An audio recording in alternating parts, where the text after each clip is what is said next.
Bienvenue dans cette nouvelle édition du Non-Stop Info. Au sommaire, les victimes de l'ancien président tchadien Hissène Habré, toujours dans l'attente des réparations. La justice avait donné une année aux autorités pour dédommager les victimes. Mais 2 ans plus tard, la décision n'a toujours pas été exécutée. Le Botswana, pays le plus attractif pour les investissements en Afrique. Le pays s'illustre notamment dans l'évaluation de sa signature souveraine, la facilité de faire des affaires et le taux de couverture des importations. Et l'Ouganda, confronté à l'afflux massif de réfugiés en provenance du Soudan du Sud, les capacités d'accueil se restreignent, mais le gouvernement ougandais compte bien tenir le cap. Mais tout d'abord, le président tchadien Idriss Déby Itno se rend en Guinée. Il devrait s'y entretenir avec son homologue guinéen Alpha Condé, également président en exercice de l'Union africaine. Il devrait d'ailleurs prendre part à une rencontre consacrée au projet de réforme des institutions de l'organisation panafricaine. Lors du dernier sommet continental, les dirigeants africains s'étaient fermement engagés à entreprendre ces réformes. Et au Tchad, les victimes de l'ancien président Hissène Habré n'ont toujours pas obtenu les réparations financières promises. Le 25 mars 2015, la Cour criminelle de Djamena avait prononcé des condamnations à l'encontre d'une vingtaine d'agents du régime de l'ex-chef d'État. Des sentences assorties de 114 millions d'euros de dommages et intérêts acquittés. Mais la décision tarde à être exécutée. Reportage de notre correspondant Mahamat Ramdam, commenté par Degra Spoder. Au Tchad, les victimes de l'ancien président Hissène Habré attendent toujours les réparations financières promises par la justice. Le 25 mars 2015, la Cour criminelle de N'Djamena a prononcé des condamnations à l'encontre d'une vingtaine d'agents de l'ex-régime. D'après la décision de la Cour, les sentences assorties de 114 millions d'euros de dommages et intérêts aux victimes sont à acquitter à parts égales entre les condamnés et l'État tchadien. Mais plus de 2 ans après, rien n'est toujours fait et les organisations des victimes perdent patience. Un manque de volonté de l'État tchadien de faire, n'est-ce pas, de rendre le droit, de rendre la dignité à ces victimes qui ont souffert de la barbarie. Ça, je m'en cache pas, je suis très révolté et je suis très peiné de croire que mon État, n'est-ce pas, mon gouvernement me traite ou traite les victimes de cette sorte. Ce n'est pas une question d'argent, en fait, dans un premier temps. C'est mettre sur pied une commission, et cette commission devrait déjà commencer à travailler. Mais on n'a pas besoin de l'argent. Selon le ministère de la Justice, en dépit de la conjoncture économique que traverse le pays, le gouvernement est en train de mettre sur pied une commission pour faire avancer le dossier de l'indemnisation des victimes. Le Tchad est une république et une État de droit. Donc les décisions de justice s'imposent à tous. Simplement, aujourd'hui, nous sommes dans une situation de crise économique et financière et tout le monde le sait. Même pour payer les salaires, c'est déjà difficile. Je pense que ce n'est pas quelque chose que l'État a perdu de vue. Que le moment est venu, c'est une question de temps. Aujourd'hui, les circonstances ne le permettent pas. Demain, lorsque les circonstances le permettront, il va de soi qu'ils vont rentrer dans leurs droits.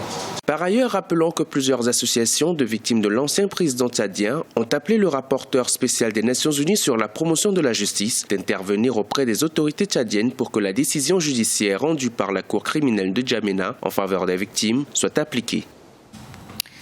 Le Botswana est le pays le plus attractif pour les investisseurs en Afrique. C'est ce qui ressort du classement établi par le cabinet suisse Quantum Global Research. Une étude qui prend en compte 6 critères principaux, dont l'évaluation de sa signature souveraine, la facilité de faire des affaires et le taux de couverture des importations. Birama Saonera. Sur les 54 pays africains étudiés par Quantum Global Research Lab, firme d'investissement et de conseil, le Botswana est classé comme le pays le plus attractif pour les investisseurs sur le continent. Et c'est là en raison de la facilité de faire des affaires et le taux important de couverture des importations. Le Maroc, deuxième au classement continental, est le premier pays d'Afrique francophone et du Maghreb. Selon l'étude, le royaume chérifien est bien noté pour sa couverture extérieure et un environnement favorable pour les affaires. Il y a certains pays africains qui ont commencé par se réveiller, qui ont commencé par comprendre donc l'importance donc du développement, le développement durable qui cumule donc le taux de croissance, la balance commerciale et bien évidemment l'aisance au niveau donc des peuples. Et ceci a commencé certainement par des pays comme le Botswana. Quand ça se passe comme ça, vous avez tout de suite, vous avez les investisseurs qui vous font confiance et qui commencent donc par poser leur valise au niveau donc de votre pays et non pas ricocher sur le continent.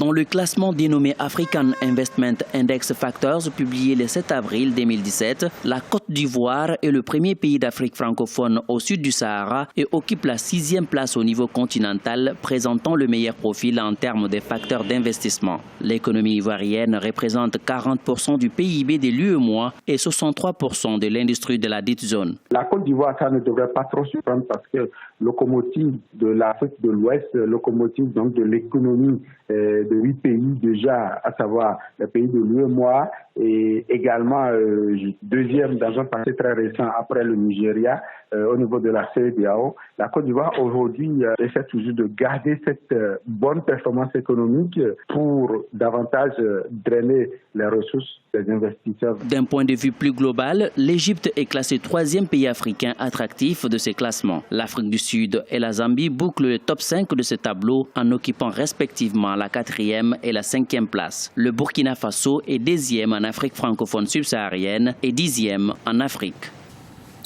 En Ouganda, l'afflux des réfugiés, notamment en provenance du Soudan du Sud, se fait de plus en plus important. À ce jour, le pays est d'ailleurs l'un de ceux accueillant le plus de réfugiés au monde. Le camp de Bidi Bidi en est l'illustration exacte, avec environ 300 000 réfugiés recensés. Pour autant, le gouvernement ougandais compte bien poursuivre sa politique d'intégration. Corinne Kandem. L'afflux des réfugiés est continu en Ouganda. D'après l'Agence des statistiques des Nations Unies, le pays abrite près de 900 000 réfugiés à ce jour. Des réfugiés sud-soudanais pour la plupart qui fuient la guerre civile dans leur pays. Le camp de réfugiés de Bidi Bidi, qui a vu le jour il y a un an, est l'un des plus grands au monde. Il accueille environ 300 000 personnes actuellement. Dans d'autres pays, un tel afflux pourrait être la source de nombreux problèmes, mais jusqu'ici, l'Ouganda continue de les accueillir grâce à une approche assez différente de ses voisins éthiopiens et kenyans. Je pense qu'ils peuvent booster le développement du pays. Ils peuvent fournir leurs capacités. C'est pourquoi nous voulons transformer Bidi Bidi en une zone de production pour que ces réfugiés ajoutent de la valeur ajoutée à l'économie de l'Ouganda. En effet, considérer les réfugiés comme un fardeau n'est pas une option pour le gouvernement ougandais. En vertu de sa loi de 2006 pour les réfugiés, ces derniers peuvent se déplacer librement, travailler et créer des entreprises. Une clause qui leur donne la possibilité d'avoir une véritable autonomie et ainsi subvenir à leurs besoins. Selon une étude menée par l'Université d'Oxford en 2015, 60% des réfugiés en Ouganda s'auto-emploient. Dans la capitale Kampala, 21% d'immigrants créent de l'emploi grâce à leurs entreprises.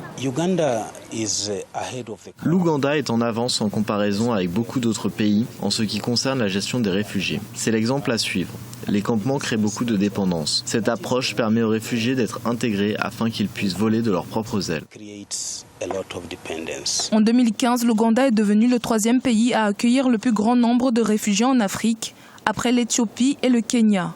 Au fil des ans, son approche généreuse d'intégration l'a rendu plus attrayant aux yeux des réfugiés du Soudan du Sud, mais aussi du Burundi, du Rwanda, de la Somalie et de la République démocratique du Congo. Malgré les pressions et l'insuffisance des moyens existants pour s'occuper des réfugiés, l'Ouganda maintient encore l'application de sa loi de 2006 sur les réfugiés. Et si l'apprentissage passait par le jeu, c'est ce que propose Imagination Africa. L'association basée à Dakar au Sénégal développe des supports et des programmes pour permettre aux enfants d'apprendre en s'amusant. 8000 petits Sénégalais ont déjà bénéficié des méthodes de ce centre ludopédagogique. Graziella Tchakounté.